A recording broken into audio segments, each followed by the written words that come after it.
మా లడ్డుగానైతే గుల్ల చేద్దాం అని చెప్పేసి బావిలో దిగాము అందరం కలిసి.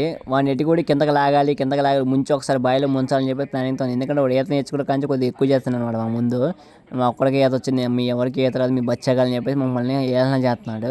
సో మేము ఏం చేసామంటే వాటర్లోకి వెళ్ళి కిందకి లాగాము. తర్వాత నేను సాంబాగాడు అన్నగాడు ముగ్గురు మూడు వైపులు ఉండి వాడిని ఎటు చూసి ఒడ్డుకి పోకుండా మేము ఎటు చూసి వాడిని వాటర్లోనే ఉంచాలని చెప్పి ప్లానింగ్తో ఉన్నాం.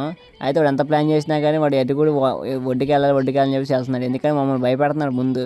నేను కిందకి వెళ్ళిపోతా భయపడుతున్నాడు. సో అందుకని మేము వచ్చేసి వాడిని వదిలిపెట్టేసి వాడు దాంట్లో చూసుకుని మనం కట్టేసుకుందని చెప్పేసి మేము ఐదుగురం కలిసి ఒకటేసారి జంప్ చేసుకున్నారా అని చెప్పి ఒక్కొక్కరు ఒక రికార్డ్ చేసుకో. ఫస్ట్ నేను, తర్వాత వంశీగాడు, తర్వాత సాంబాగాడు, తర్వాత శివ, తర్వాత అన్నగాడు ఐదుగురం కలిసి అయితే ఒకసారి దూకి ఒక జంప్ అయితే రికార్డింగ్ చేసుకున్నాం. ఎందుకంటే మేము చాలా రోజుల తర్వాత కొడుతున్నాం అనమాట ఇదే బావిలో.